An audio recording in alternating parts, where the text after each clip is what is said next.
Hi అండి, welcome back to వంటిల్లు recipes. నేను మీ లావణ్యని. వంటిల్లు రెసిపీస్లో ఈరోజు రెసిపీ వచ్చేసండి అరటికాయ కర్రీ అండి. ఎప్పుడూ ఒకేలా కాకుండా ఇలాగా చేపల పులుసు స్టైల్లో చేసుకుందాం. రెసిపీలోకి అయితే వెళ్ళిపోదాం.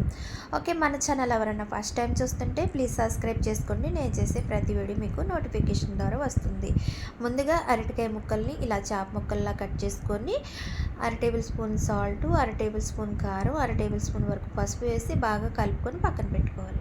ఇప్పుడు ఒక కడాయి పెట్టుకొని 3 టేబుల్ స్పూన్ ఆయిల్ వేసుకొని 5-6 పచ్చిమిర్చి ఇలాగా ఘాట్లు పెట్టుకోనండి. ఇలా బబుల్స్ వచ్చే వరకు కూడా వేయించుకొని ఈ పచ్చిమిర్చి కూడా పక్కన పెట్టేసుకోవాలి. ఇప్పుడు అదే కడాయిలో ముందుగా కట్ చేసి పెట్టుకున్న ఒక పెద్ద ఆనియన్ ముక్కలు కూడా వేసుకొని ఒకసారి బాగా కలుపుకొని కొంచెం రాళ్ళుప్పు వేసుకొని ఉల్లిపాయలు మాడకుండా మూత పెట్టేసుకొని ఒక 5 మినిట్స్ మగ్గించుకోవాలి. 5 మినిట్స్ తర్వాత చూద్దామండి. ఆనియన్స్ మగ్గిపోయినాయి కదా. ఇప్పుడైతే టొమాటో ముక్కలు కూడా వేసేసుకొని బాగా కలుపుకొని ఒకసారి మూత పెట్టేసుకొని ఇంకొక 5 మినిట్స్ టమాటా ముక్కలు కూడా మెత్తగా ఉడికే వరకు మగ్గించుకోవాలి.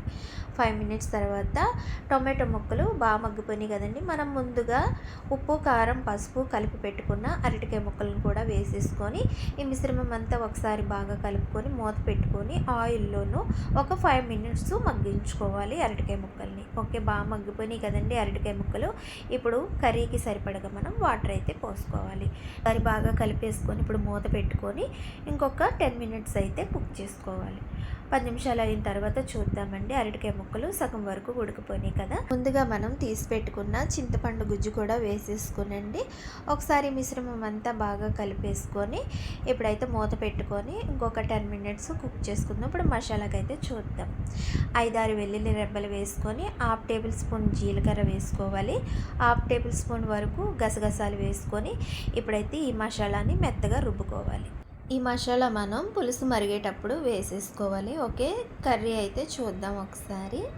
ఓకే, కర్రీ అయితే రెడీ అయిపోయిందండి. మనం ముందుగా వేయించి పెట్టుకున్న పచ్చిమిర్చి కూడా వేసేసుకొని ఇప్పుడు మనం రుబ్బుకున్న మసాలా కూడా వేసుకోవాలండి. ఇలా పులుసు మరిగేటప్పుడు వేసుకోవాలి.